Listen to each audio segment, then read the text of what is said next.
நம்ம தினைக்கும் AI use பண்றோம் இல்லையா? ChatGPT, கிளவுடு, ஜெமினின்னு. இதோட ஆதாரம் வந்து லார்ஜ் லாங்குவேஜ் மாடல் எல்எல்எம் சொல்லுவோம்.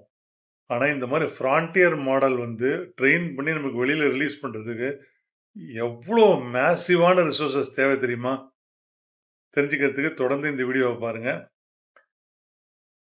ஒரு ஃப்ரான்டியர் மாடல் சொல்லக்கூடிய கிளவுடோ, ஓப்பஸ் 4.6 இல்ல ChatGPT சம்திங் அந்த மாதிரி மாடலுக்கு at any given point of time நம்ம வந்து ட்ரெயின் பண்ணணும்னா குறைஞ்சபட்சம் 50,000க்கு மேல NVIDIA H100ன்ற லேட்டஸ்ட் GPU சிப் தேவை.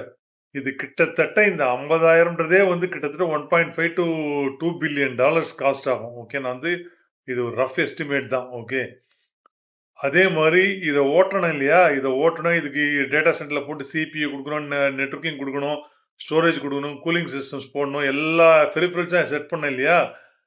ஸோ இதுக்கெல்லாம் சேர்ந்து power at any given point of time பார்த்தீங்கன்னா 50 மெகாவாட் ஆன் ஆவரேஜ். ஓகே, இது வந்து ஒரு மாசத்துக்கு எடுத்து ஒரு நாள் 24 ஹவர்ஸ்க்கு எடுத்துக்கிட்டீங்கன்னா 1200 மெகாவாட் ஹவர்ஸ். ஸோ ஒரு மாசத்துக்கு 36,000 மெகாவாட் ஹவர்ஸ். இதை கிகாவாட்ல கன்வெர்ட் பண்ணா 36 கிகாவாட் ஹவர்ஸ். இது எந்த அளவுக்கு பவர் ஜாஸ்தினா ஒரு 100 மெகாவாட் தேவையுள்ள ஒரு மினி டவுன், சின்ன டவுனுக்கு 15 நாளைக்கு பவர் சப்ளை பண்ணக்கூடிய அளவுக்கு பவர் இது.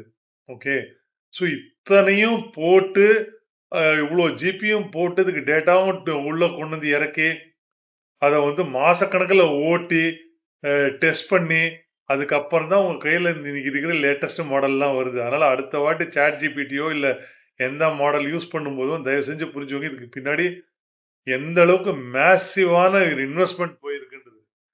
நன்றி.